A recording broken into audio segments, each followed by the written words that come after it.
Diamond ni msanii mkubwa kama unavyoona sasa hivi katoa nyimbo anaitia yetu, sisi wanyonge tumetulia kwanza.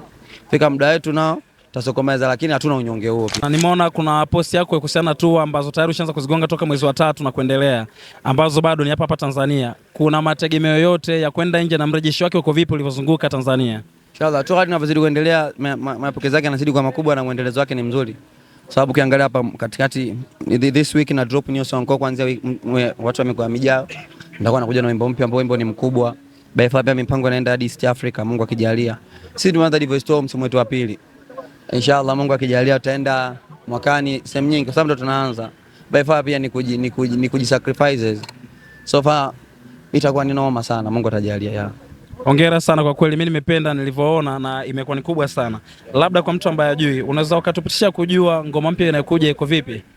Ni muziki tu noma. Mimi si nilimwambia toka mapema interview ambayo anasikiza. Ni collaboration ama? Nyimbo yangu itakuwa ni noma. Utaona tu ni wimbo fulani mkubwa sana. Ni wimbo fulani mkubwa sana, yeah. Sawa. Namna ambavyo umekuja kwenye game na sound yako ya single pop na vitu vingine kama hivyo, umeamsha pop upande wa single na vitu vingine kama hivyo. Una mategemeo yote hiyo identity ya kuipeleka mbali zaidi kimataifa, na utailinda vipi na wewe ili usibadilike, lakini yenyewe pia isije kaonekana kuna watu wengine wamekuja nayo, bali wewe ndio ni icon kwa namna ambavyo umeswitch ama kufuse? Singeli sema kwa ni muziki mkubwa. Ukiangalia wasanii wa Singeli Wanyamwezi tunapendeza, tunapoa, tuna maisha mazuri, tunamiliki bebes kali. Tunaishi kama wao tu by the way pia. End of the day pia kwa Singeli imekuwa ni muziki mkubwa, kupeleka international hata ni process ambayo inahitaji muda. Ukiangalia brothers wenyewe wana hustle kupeleka muziki mbele. Ama haitotokea tu kwamba kama miujiza tu sisi wa Singeli tu ikaiti. Lakini by far pia ni mchakato ambao tuko upangwe na ufuatiliwe.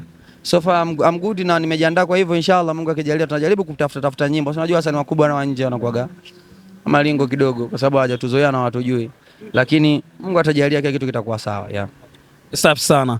Labda kwa mtu ambaye hajui pia, miaka 5 Divoice itakuwaje?